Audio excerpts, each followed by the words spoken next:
Hello, welcome back everyone.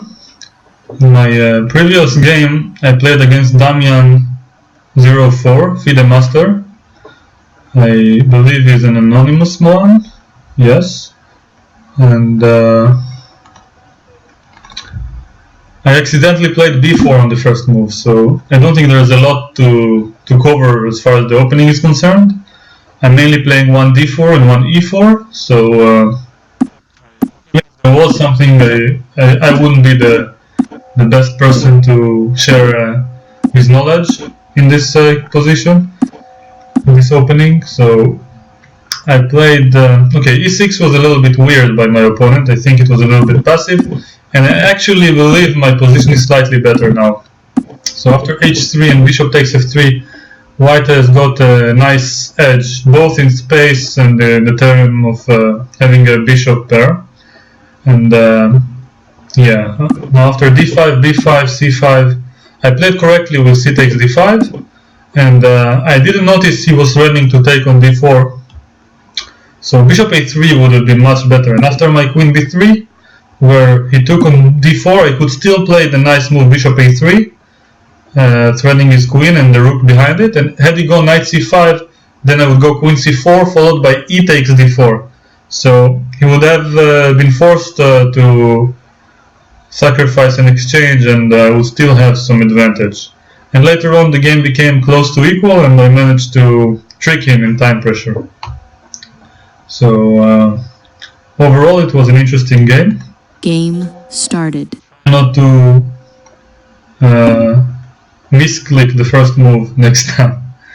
Okay, so we're playing against ercoleiaccone. Yeah, I don't know even how to pronounce it, as usual. Let's go with the name, so Indian. It's been working so far. When I tried to play the Grunfeld, my loyal opening, the Grunfeld defense, it kind of backfired. And yeah, we played the Vienna again. I played it in one of my previous videos, and yeah, so it worked well. Let's hope this time it will be equally successful. So c5, so far we're following the main line. As I mentioned, there is a great DVD by Jan Gustafsson on the Vienna on Chess24. Covers quite a lot of relevant material, so I would highly recommend it. Needless to say, but I don't gain anything by recommending things. I just do it because I believe it's a good source of information, a good product.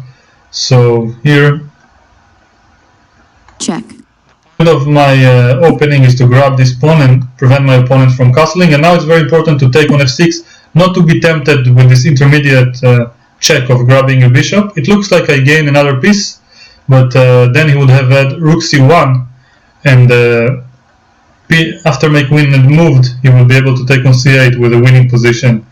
So yeah, now thanks to this bishop on c4, my queen, my bishop is not hanging, and if I go queen b4 now, which I believe to be the right move, yeah, I think queen b4 is the right move, and if he goes bishop b5 check, I can go queen e7, and then there is a forcing line, rook c7 check, bishop d7, bishop takes d7, then I go queen d6, intermediate move. Actually the main line would have been queen a5 now that I think about it, but queen b4 is probably not too bad as well. But more details in the next video. Let's see what to do now. g3 doesn't seem very principled to me, but I think I'll go king e7 nevertheless. My king wouldn't be too safe if I castle short, but on e7 it feels quite okay. If I go rook d8 next and develop my pieces, I might hold on to my extra pawn and hope to perhaps even be better with black. This is one of the reasons I like the Vienna so much, because white is quite committed to prove some initiative after he is almost forced to give away a pawn. after he had to part with his pawn, he was forced to try his best. I like asking some serious questions to my opponents in the opening, and not have the tasks too easy for them, even if I'm playing black. Rook d8 now, attacking d4, queen e3. Now I would like to finish my development. Although e5 is tempting, I have to admit, e5 looks like an interesting move. I think I'll go for it, e5. The point being that I want to go bishop h3 check if he allows me, and if he goes knight f5 check, I'll take on f5 and simplify the position a little bit. And after I develop my knight to c6, maybe I'll even stand a little bit better. Check. So, yeah, knight c6. Actually, rook c8. No, the rook on c1 is defended. Okay, so now knight c6, king g2. Let's go rook d4. Attacking the bishop, preparing doubling of the rooks. Seems like a healthy pawn up. My king is, of course, still a little bit exposed, but it's not something to be too excited from. Yeah, now my idea is to play rook d2. He wants to take on h7, but I'm not too afraid of it, because queen e4 check is quite a big threat. Yeah, he's preparing king g1, and then his rook will be in the game, somewhat similar to an artificial castle.